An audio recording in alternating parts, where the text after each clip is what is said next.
Welcome to the TalentGrow Show, where you can get actionable, results-oriented insight and advice on how to take your leadership, communication, and people skills to the next level and become the kind of leader people want to follow. And now, your host and leadership development strategist, Halelly Azulay. Hey there! Welcome back to the third episode of the TalentGrow Show. I'm Halelly Azulay, your leadership development strategist, and in this episode, I talk with my friend Caroline Adams Miller, a certified professional coach, best-selling author, media personality, and keynote speaker who's known as an expert in the fields of empowerment, change, well-being, and the science of goal accomplishment. Listen to our conversation as Caroline shares the one piece of happiness research that totally rocked her world and changed the course of her life and career forever. We also talk about what we are doing all wrong about goal setting and how to fix that.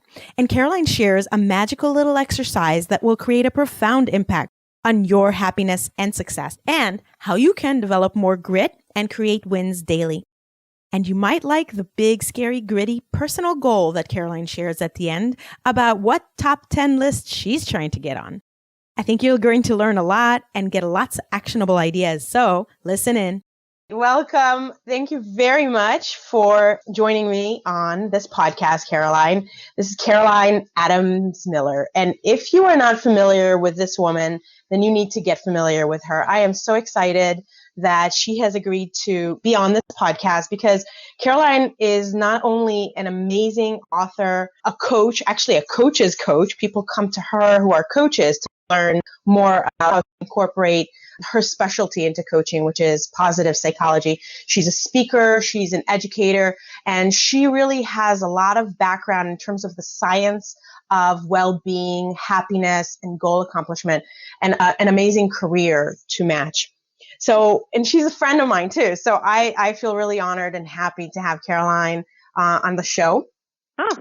And Caroline, why don't you tell us a little bit more about your journey and how you got to this place where people are flocking to you to learn more from you through your books, through your speaking, and through your coaching. How did you even come here?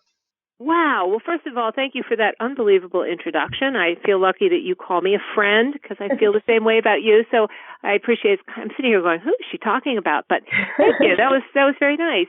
How did I get here? I think I just put one foot in front of the other and pursued my passions for many, many years. And it all started in 1988 with my first book, My Name is Caroline, which was the first book by anyone who ever overcame bulimia and lived to tell the story. And that changed my life. It was literally like a bomb going off in my living room because nothing's been the same since then. And that truly is the genesis of how I got here. So I overcame an eating disorder, spent a lot of years in the nonprofit world. I started a nonprofit, worked in addiction treatment centers, and continue to minister to anyone who reaches out to me who wants hope or help, and particularly with just getting going in recovery. In that process, I became fascinated by goal setting because I come from a family of Olympic athletes, a lot of competitiveness. The dark side of competitiveness is where I lived with this eating disorder and really destructive emotions. But I became fascinated by how do you accomplish big goals and what are the right goals and what is happiness anyway, things I'd really been wrestling with in order to basically save my own life. And it led me to a variety of places, and I have a coach. I've had the same coach for about 15 years, Judy Feld. Oh, wow. Yeah, and I really do believe that the best advice I got when I started my coaching career, somebody said the best coaches have coaches, and I've never forgotten that because I always want to be learning from the best. And so Judy has been the president of the International Coach Federation.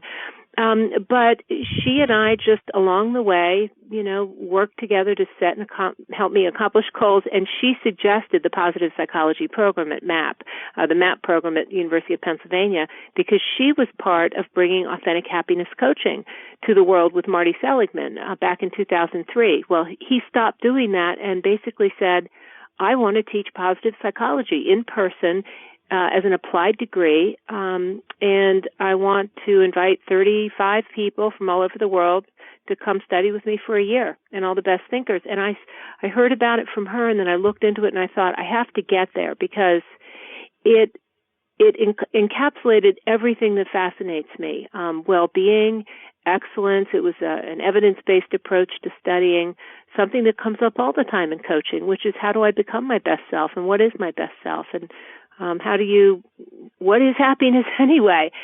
And so I'd been meandering around studying Albert Ellis and the Corporate Athlete Center in Orlando, Florida with Jim Lair, and was disenchanted with coach training because I didn't find any rigor anywhere in the programs I was involved in. And that was a common, accurate complaint about coaching 10, 15 years ago.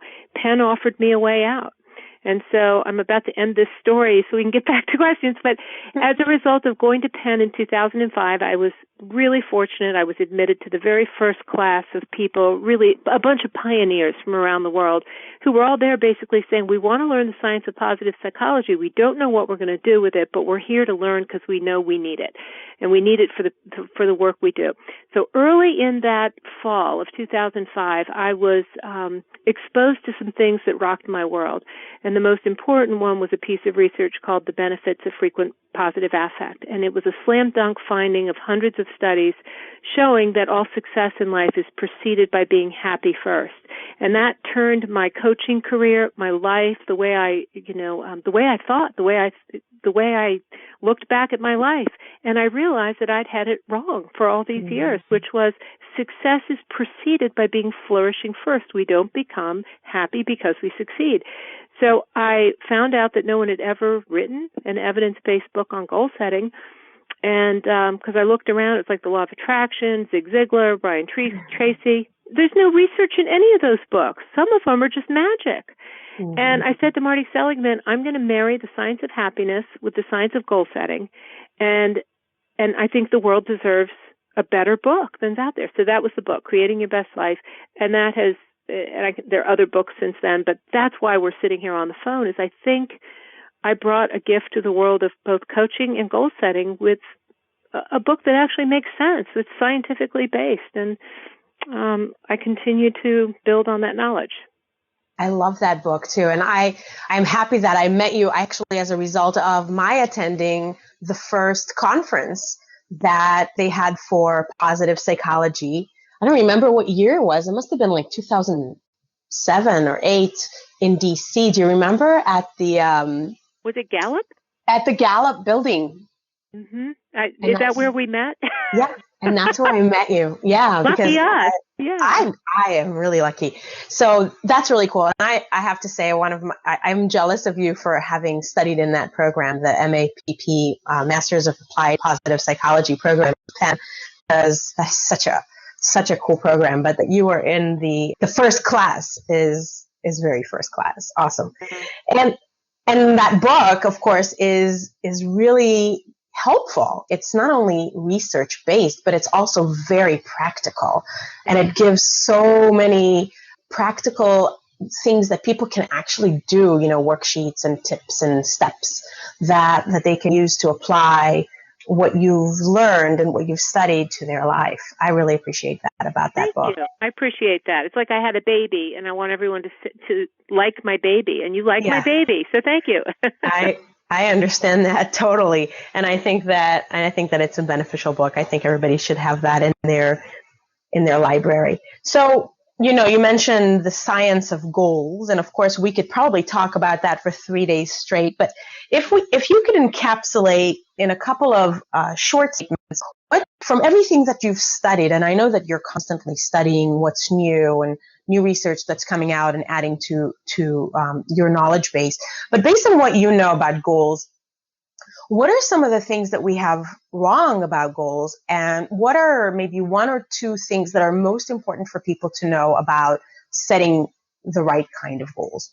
Okay, so what do we have wrong? I think the first thing we have wrong is SMART goals. And I wish I had $1 for, every time someone said they do SMART goals. That's the tip of the iceberg. That is just barely brushing the science of goal setting. So if that's the only way you're setting goals, then you really have to take a look at what do I really know about goal setting, because it's somewhat superficial. And the thing I most take issue with is the word realistic. Now, there's different ways that people interpret the S, the M, the A, the R, and the T, but most often you hear realistic. And one of the points I make in Creating Your Best Life is it's unrealistic unrealistic goals. It's out of your comfort zone goals. It's the goals being pursued, for example, by Google X, which is going after completely unreasonable goals that is solving amazing problems. So goal setting theory says that if you set performance goals and you want the highest and best achievement, they have to be what's called challenging and specific, meaning outside your comfort zone, unrealistic to a certain extent. Because when you set goals inside your comfort zone, those are called low goals, and those are quote unquote realistic to many people. So you set goals you know you can achieve. Well, there's no stretch. And as a result, what's the finding is that, first of all, you never find out what you're really capable of. You don't know what highest and best is. You don't know, there's no pain, no gain research shows that at the end of every day, we scan our days to find out what we feel great about. Well, the things we're happiest about are the things we did that were hard and out of our comfort zone. So you won't know that feeling either. And so when you achieve low goals or realistic goals or goals inside your comfort zone, the overwhelming feeling you feel is mediocrity. That's what we feel. Now, that's one of the first things I would say that we have wrong is this whole idea of SMART goals. But to just even, precede that, most people don't set goals.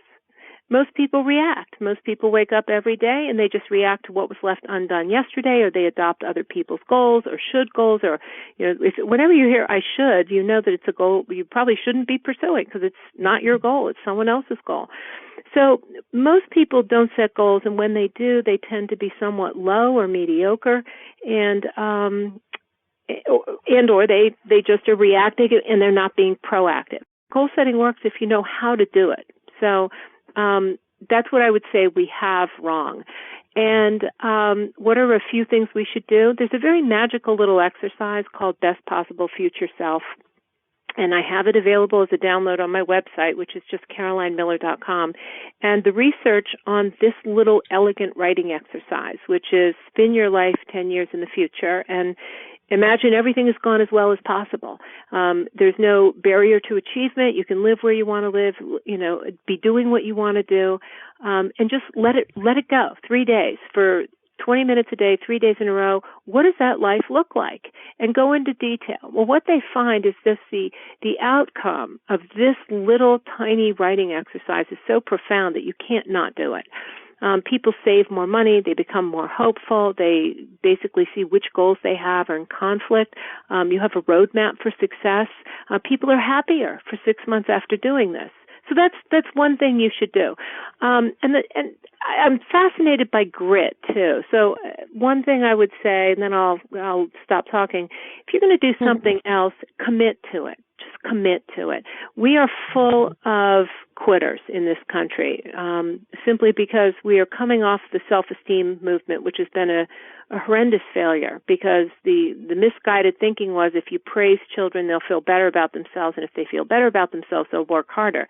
And the truth is that hasn't happened. We have narcissists and sociopaths, and we have playgrounds that have, little plastic swings on them that have seat belts and slides that are 2 feet high and nobody can get hurt. I mean, it's just insane. Yeah. So my next book is on grit, because this is truly the challenge we face now, which is being not just resilient, gritty, having big goals that we stick with, that we pursue, that light up our lives with purpose and meaning. Most people are not going to leave it all on the floor when they die. They will have lived safe lives without risk-taking because they don't want to go out of their comfort zone. And that's a tragedy, and I'm really working hard to make sure that doesn't happen.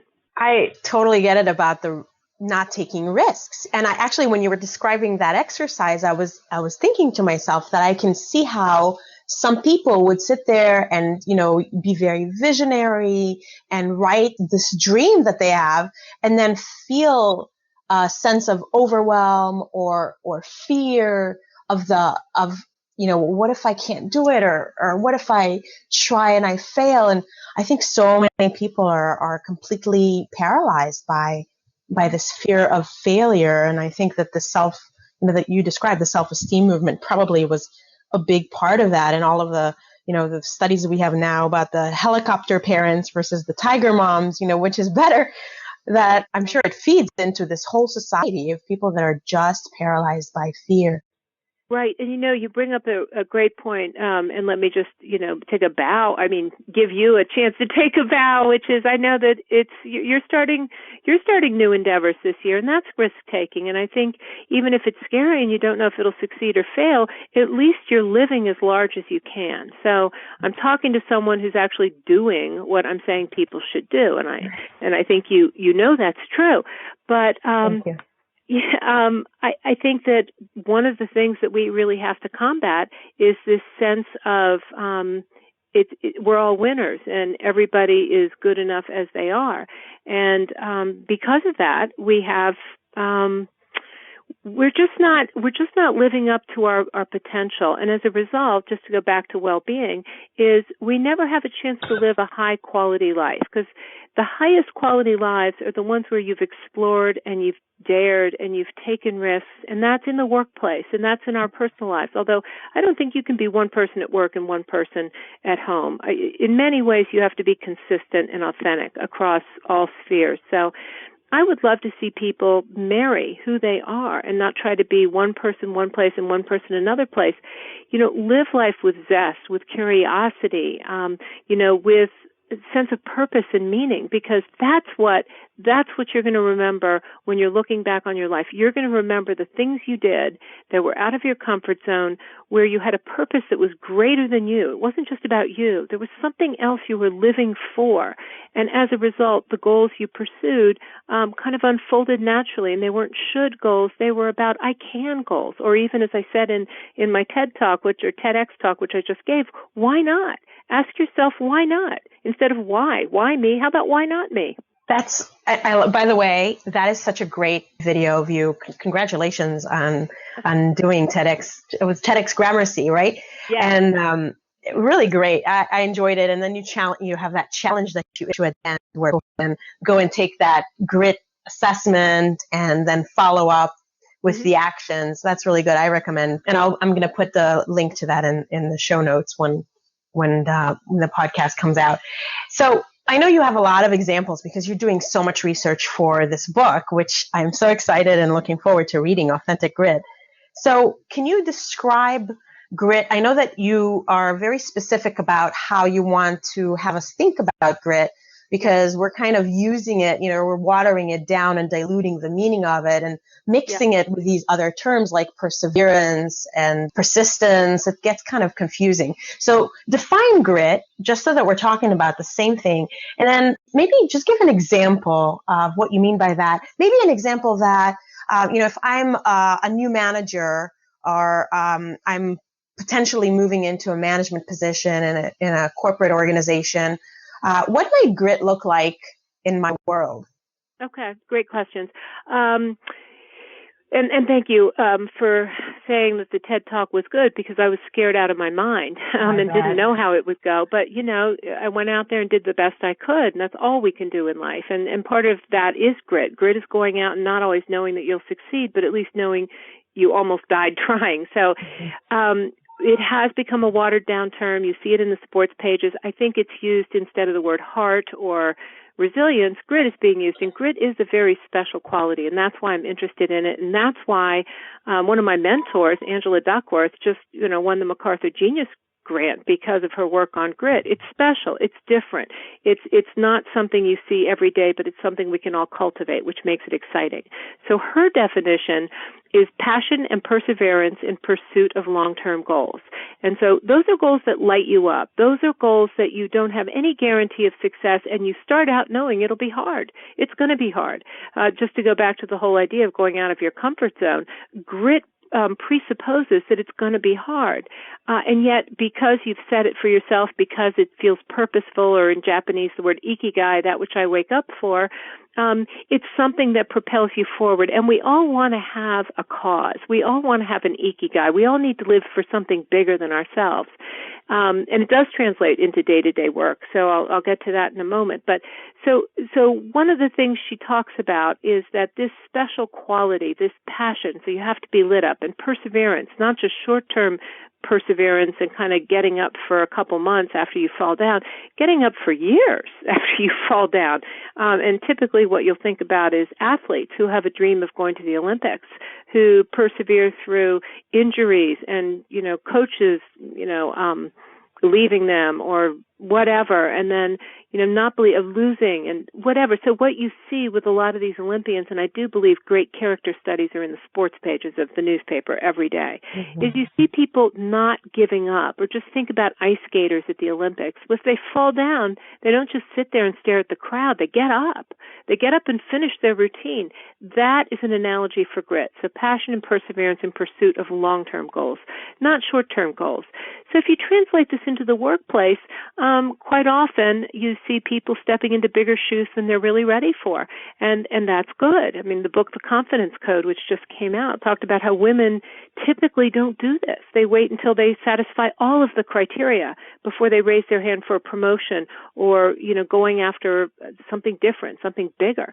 And so if that's the case and you're stepping into bigger shoes than you're ready to fill, but you feel ready to take on that challenge, you're going to need a certain amount of grit to hang in there, to learn the ropes, to deal with people, to fail, to not get things right, to have to learn new skills repeatedly, to transition, to, sometimes to kind of another company merger and having to figure out a whole new culture.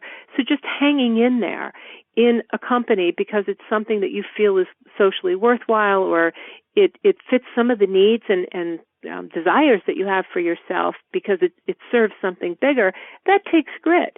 And I'll also just make it an everyday situation.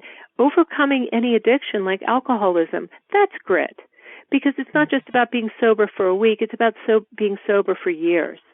And anyone who watches my TED Talk knows that one of the reasons I am fascinated by grit is my most recent book is about how I overcame my eating disorder and didn't just overcome it. I stayed in recovery. I am technically one of the rare people, I shouldn't even exist, but I had grit. I developed grit. I didn't have it. I cultivated it. We can all cultivate it. And so in day-to-day, interactions with people, let's say it's a toxic workplace and people need to kind of make it work, manage teams against all odds, bring them to productivity from the depths of not being productive. That will take grit. You'll have to, be resilient, not always just give up the minute things don't go well. So there's a lot of different ways you can become gritty in life. And I hope that answers the questions about, day-to-day ways to call upon it. Because I think we all have momentary situations every day where we can cultivate the quality of grit. And I can tell you about those if you'd like. I know that you have a lot to share about that, but maybe if you can give a few tips about what specifically do you suggest for people who feel like maybe they haven't been as gritty as they could have been? Maybe they've shied away from those kind of big and not very realistic goals. And they want to change that. They want to turn that around. So you give the examples of the people, they didn't give up. But what can a person do to help themselves overcome that fear or whatever it is that's holding them back from being gritty? Well, good question. Great question, actually. The first thing I would want people to get in touch with is what is your grit score? Just find out, because some people think they're not gritty when in fact they are.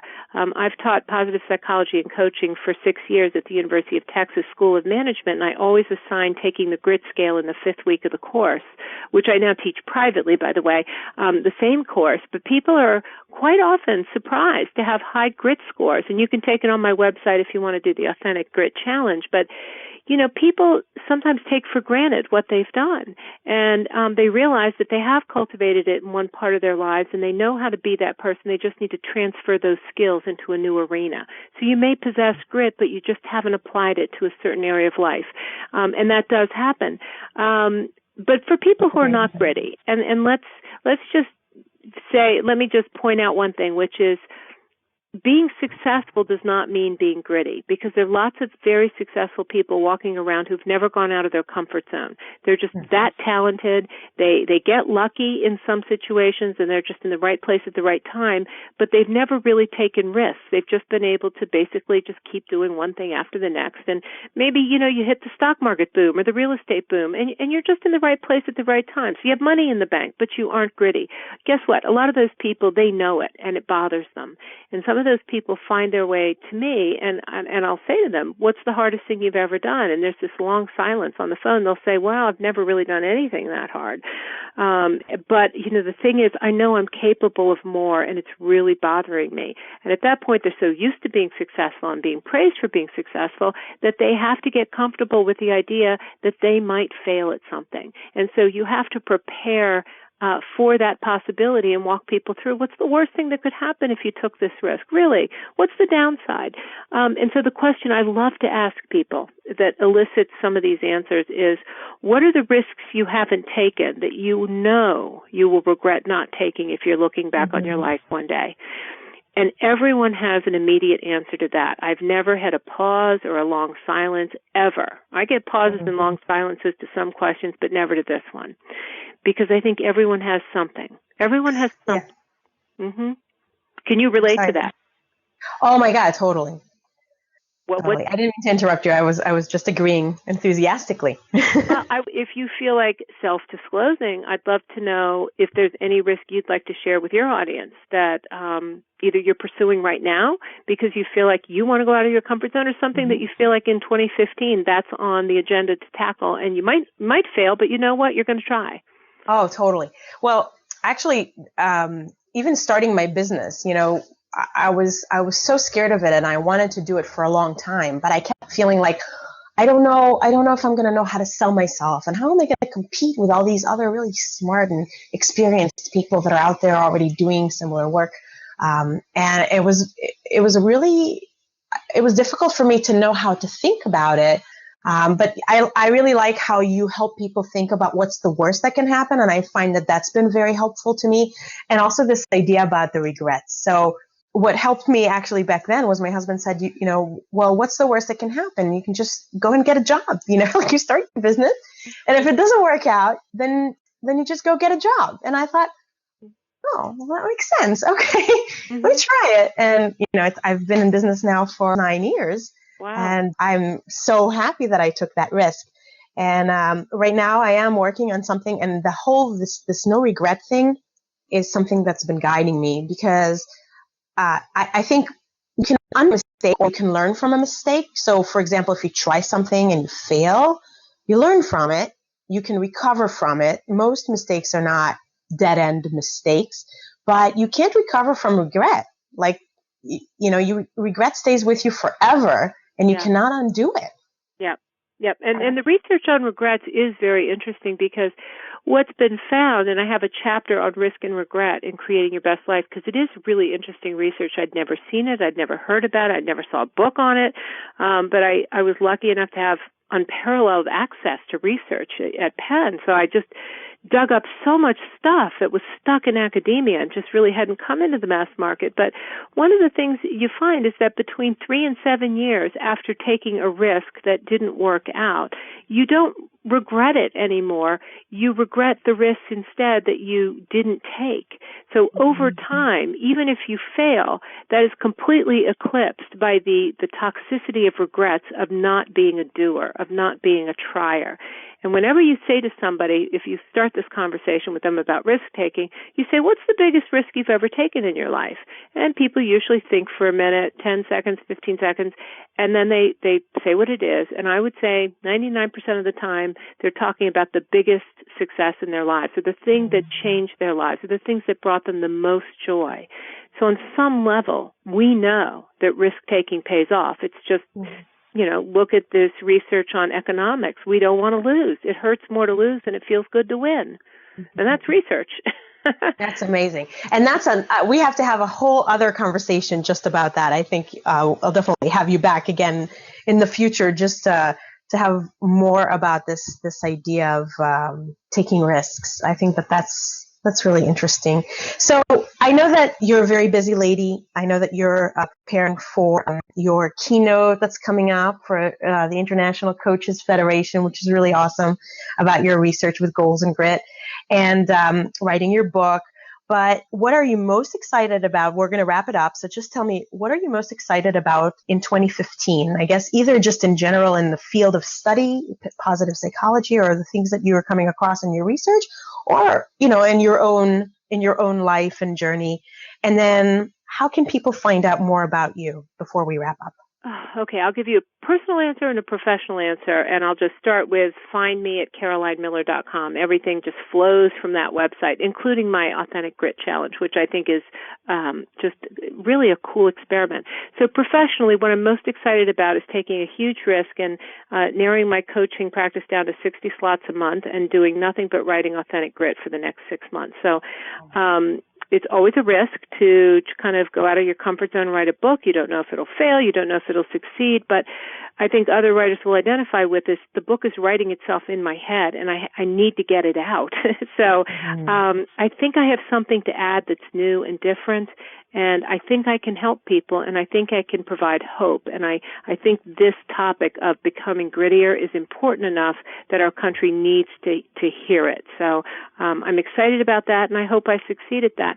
And I lost my swimming career to my eating disorder a long time ago, like 19 or 20. I swam for 1 year at Harvard, and then my eating disorder just took over. And I've always had regrets about what could I have done. Not that I ever would have been an Olympian. That's a whole different level of success. But what could I have done? And so I went back to swimming about 10 years ago, and I didn't really have the nerve to compete really until last year, and found out I was ranked top 20 in the country. And so this year I'm top 15, and my goal is to be top 10. And I feel like, I'm training hard. I get up every day and do something hard. And I think that anybody who wants to get grittier should get up and do hard things. Make your day a win outside of your comfort zone, and you find, if you work with enough leaders, that most of them get up and have a physical win, whether it's CrossFit or they're triathletes or they're lifting weights or swimming or whatever. You don't find a lot of slackers on rivers at 6 a.m. rowing or in pools. But you can relate to that. You know what I'm talking about because you do it too. And I just think that if I can crack into the top 10, I will have assuaged some of the regrets that have dogged me since college. That's amazing. Well, what I love about you is that you are not just a teacher, but a role model. You teach by example. And I have admired you ever since before I knew you, I've known of you because of the kinds of things that you do. You are a person who really does push yourself outside your comfort zone and reach really high and achieve amazing things. So kudos to you. I know you're going to make it to number 10 or to the top 10, not number 10. You're going to be probably number 1. I wouldn't put it past you. I don't think I'll get there. But you know what? I'm going to push it. So thank you very much for that. I'm rooting for you. Caroline, thank you so much for taking time out of your busy day to share some of your knowledge with us. You have so much more to share. So I hope people will check out your website and your books and your videos and all of your media interviews. There's so much that they can learn from you. I've learned a lot from you. Thank you. I hope that your 2015 is going to be your best year yet. And maybe we'll do this again sometime. What do you think? We'll do it again. Thank you. Well, I hope you enjoyed that. Make sure you go to the show notes to get all the links we mentioned in this show, like Caroline's website, her grit assessment, her TEDx talk video, and her books. All of that can be found on talentgrow.com/podcast/episode3. And don't forget, subscribe to the podcast on iTunes or Stitcher so that you'll never miss an episode. And if you liked this episode, please give us a rating or a review on iTunes, because then other leaders will be able to discover the show and grow their leadership talent. Thank you so much for tuning in, and make it a great day.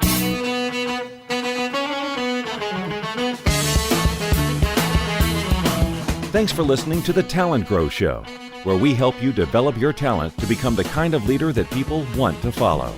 For more information, visit talentgrow.com.